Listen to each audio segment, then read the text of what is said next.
पश्चिमी एशिया के राजनीतिक परिदृश्य में एक बार फिर से बड़ी हलचल देखने को मिली है, जहां इजरायल ने ईरान के महत्वपूर्ण परमाणु और सैन्य ठिकानों पर मिसाइल हमला किया। इस हमले की सटीकता और निशाने की तीव्रता को देखकर दुनिया की निगाहें ईरान पर टिकी हैं। इजरायल का उद्देश्य साफ है, ईरान की परमाणु क्षमता और मिसाइल निर्माण को कमजोर करना। हमले की तस्वीरें सैटेलाइट से प्राप्त हुई हैं, जिनमें हमले से पहले और बाद की स्थिति स्पष्ट दिखाई दे रही है। ईरान के कई अहम ठिकानों को निशाना बनाया गया है और उसके न्यूक्लियर और रक्षा कार्यक्रमों के लिए अत्यंत महत्वपूर्ण माने जाते हैं। सबसे पहले नातांज परमाणु केंद्र का उल्लेख करना जरूरी है, जिसे ईरान का परमाणु रत्न कहा जाता है। यह केंद्र यूरेनियम को समृद्ध करने के लिए 50,000 से अधिक सेंट्रीफ्यूज का इस्तेमाल करता है। आधिकारिक तौर पर इसे शहीद अहमदी रोशन परमाणु केंद्र के नाम से जाना जाता है।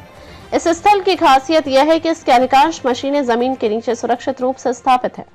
सैटेलाइट तस्वीरों में यहाँ ये हुए हमले के बाद भारी नुकसान साफ देखा जा सकता है। इसके बाद इस्फहान का परमाणु रिसर्च केंद्र है, जो 1984 में चीनी सहायता से स्थापित हुआ था। यह ईरान का सबसे बड़ा वैज्ञानिक अनुसंधान केंद्र है, जिसमें करीब 3000 वैज्ञानिक कार्यरत हैं। ताजा हमले में इस केंद्र की 4 महत्वपूर्ण अनुसंधान इमारतों को भारी क्षति पहुंची है, जिससे ईरान के अनुसंधान कार्यक्रम को बड़ा झटका लगा है। तीसरा महत्वपूर्ण ठिकाना है फोर्डो, जो तेहरान से करीब 160 किलोमीटर दूर पहाड़ों के बीच स्थित है। फोर्डो को ईरान का सबसे सुरक्षित परमाणु केंद्र माना जाता है। यहाँ 1000 से अधिक उच्च क्षमता वाले सेंट्रीफ्यूज यूरेनियम को 60% तक समृद्ध करने में सक्षम है। यह साइट खासतौर पर हवाई हमलों से बचाव के लिए डिजाइन की गई है, लेकिन इजरायल के हालिया हमले ने यहाँ भी भारी नुकसान किया है। उत्तर पश्चिमी ईरान के तबरीज क्षेत्र में भी इजरायली हमलों के निशान मिले हैं। यह साइट लंबी दूरी के मिसाइल प्रणालियों जैसे शाहब 1, शाहब 2 और शाहब 3 के विकास और तैनाती का मुख्य केंद्र है। विशेषज्ञों का मानना है कि इन मिसाइलों की पहुंच पूर्वी और मध्य यूरोप के कुछ हिस्सों तक हो सकती है। यहाँ हुए हमले से माना जा रहा है कि इजरायल ने ईरान के मिसाइल क्षमताओं को भी प्रभावित करने की कोशिश की है।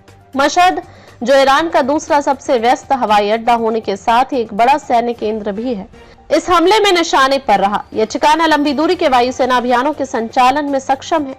मशहद पर हमला इजरायल के 1985 के ट्यूनिस में PLO पर किए गए बमबारी अभियान को याद दिलाता है, जो इजरायल का अब तक का सबसे दुरुस्त सैन्य अभियान था। इस हमले ने न केवल ईरान की सैन्य और परमाणु क्षमताओं पर प्रभाव डाला है, बल्कि यह पश्चिमी एशिया में सुरक्षा और राजनीतिक स्थिति को और भी जटिल बना सकता है। विशेषज्ञों का कहना है कि इस घटना के बाद क्षेत्र में तनाव और बढ़ सकता है, जो अंतर्राष्ट्रीय स्तर पर चिंता का विषय हो सकता है। अंतर्राष्ट्रीय समुदाय की निगाहें अब इस ओर टिकी हैं कि ईरान इस हमले का जवाब कैसे देगा और यह घटनाक्रम क्षेत्रीय स्थिरता को किस दिशा में ले जाएगा। इजरायल के इस हमले ने यह स्पष्ट कर दिया है कि वह ईरान की परमाणु महत्वाकांक्षाओं को किसी भी कीमत पर रोके रखना चाहता है। यह हमला केवल एक सैन्य कार्रवाई नहीं, बल्कि राजनीतिक रणनीति का भी हिस्सा माना जा रहा है, जो क्षेत्रीय ताकतों के बीच सत्ता संतुलन को प्रभावित कर सकता है। आने वाले समय में इस स्थिति पर नजर रखना बेहद जरूरी होगा, क्योंकि इससे न केवल क्षेत्रीय बल्कि वैश्विक सुरक्षा की स्थिति पर भी प्रभाव पड़ सकता है।